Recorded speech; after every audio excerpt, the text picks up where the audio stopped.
Ce soir, dans le fond, je viens pour vous parler de Mystère et Pomme d'amour qui est sorti la semaine dernière, le 17. Quoi qu'il en soit, il est disponible cette semaine déjà en librairie. Vous pouvez aussi le trouver sur victorianaïs.com ou sur rachelgraveline.com si vous avez envie d'avoir une petite dédicace.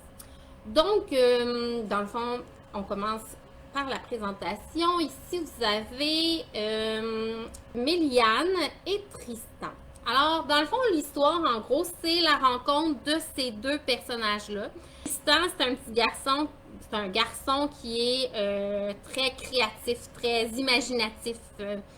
Oui, inspiré un petit peu de moi. Mais par contre, lui, il est très timide. Il est vraiment moins porté, disons, à aller vers les filles, principalement, mais aussi c'est pas mal un solitaire. Donc ça c'est un petit peu le portrait du personnage masculin là-dedans.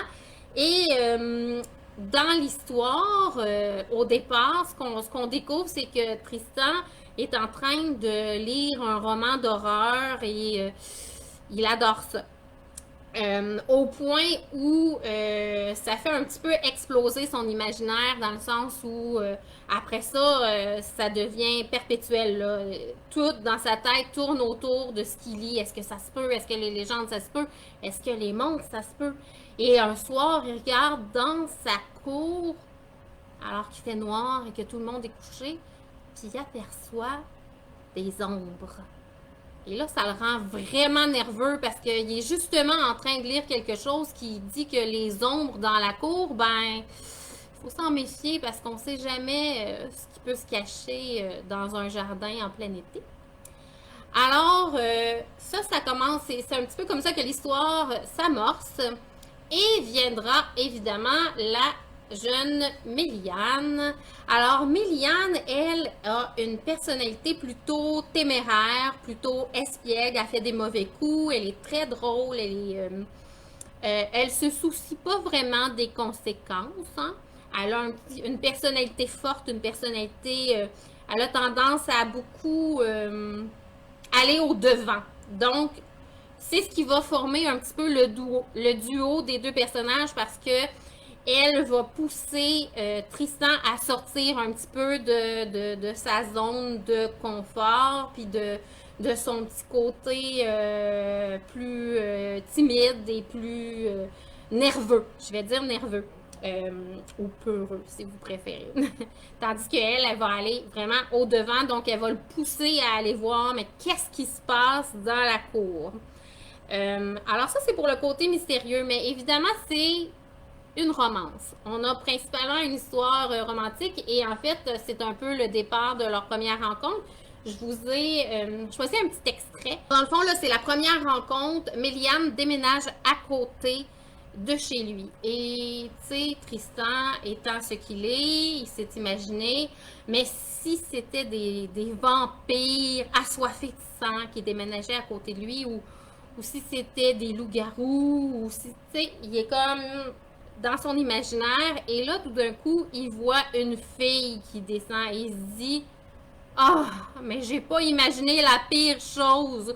Il va falloir que je gère une fille. » Alors, c'est un petit peu le ton de départ, mais en fait, Tristan, il est très intéressé à découvrir l'univers de Méliane.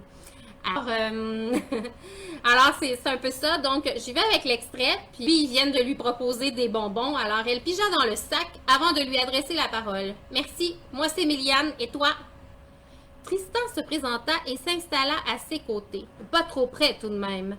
L'atmosphère restait tendue. Le garçon se sentait trop intimidé pour discuter.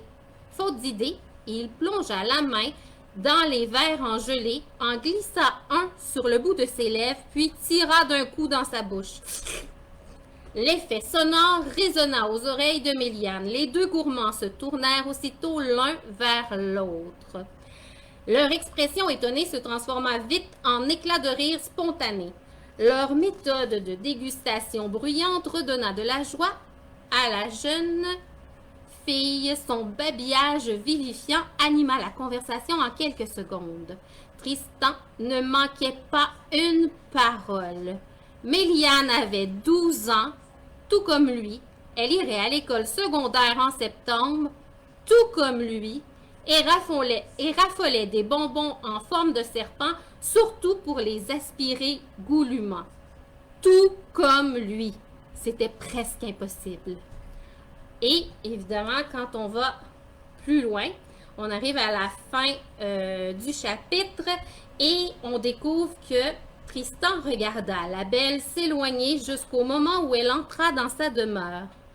Wow! Le coup de foudre, c'était forcément ce léger pincement de bonheur dans sa poitrine. Alors ça, c'est comme le début de l'histoire, c'est leur première rencontre. Des petits vers de terre avec un mystère et pomme d'amour, ça commence bien. Alors, c'est un petit peu ça au niveau de l'histoire. Puis récemment, j'avais parlé du fait que Mystère et Pomme d'amour, c'est une histoire que j'ai commencé en fait. Là, je dis 10 ans pour faire rond, là, je me souviens pas précisément, mais à peu près 10 ans. La première version de l'histoire, c'était un album. C'était un album. Je visais un public plus jeune. J'avais un côté très humoristique dans l'histoire que j'ai gardé. L'histoire est restée drôle.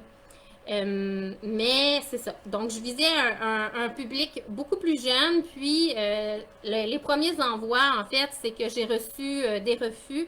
Puis, on m'a dit, entre autres, un éditeur m'a dit, ton histoire est vraiment le fun, est vraiment drôle. Donc, j'avais eu vraiment une lettre avec beaucoup de commentaires et notamment le fait que je m'adressais pas au bon public cible.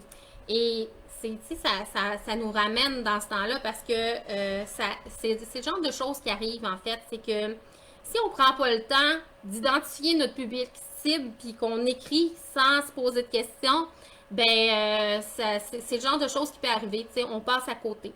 Alors, j'ai repris l'histoire et j'ai ajouté du contenu et je me suis questionnée. Je me suis dit, bon, à qui ça s'adresse cette histoire d'amour et de mystère.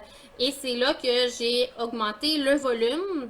Et je pense que c'est en 2018 que j'ai envoyé à nouveau l'histoire à une seule personne. Puis cette personne-là me dit, oui, on le prend, super, rajoute-moi 5000 mots, j'aimerais ça viser encore un public un peu plus vieux encore.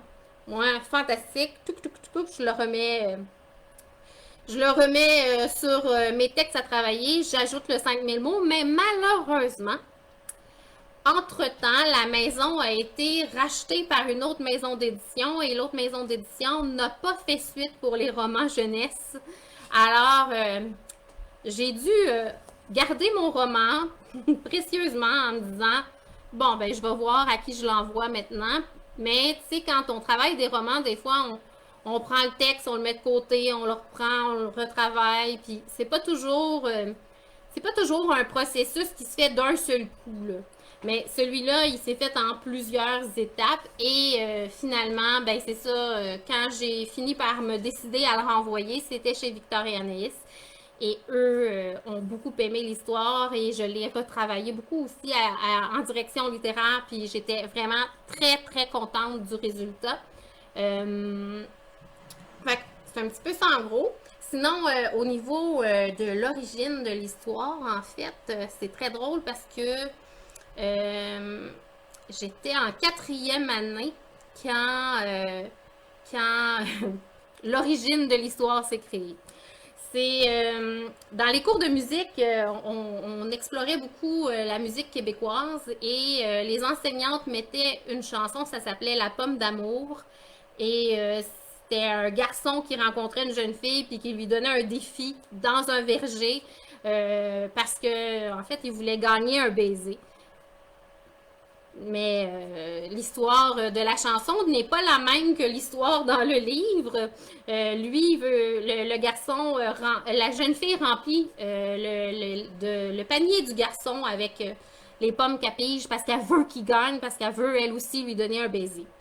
Mais Méliane étant Méliane, elle ne va pas laisser Tristan gagner, c'est hors de question. Alors, en fait, c'est ça. Pour le côté défi, c'est ce qui a un peu parti l'étincelle pour cette histoire-là, mais l'histoire dans son ensemble n'est pas basée juste sur la chanson. Mais bon, comme quoi, des fois, on vit des choses qui nous reviennent en tête, puis ça devient un point de départ pour une histoire, puis après ça, on la développe. Alors, voilà, c'est un petit peu ça que je voulais faire ce soir, vous présenter un peu l'histoire de Mystère et Pommes d'amour.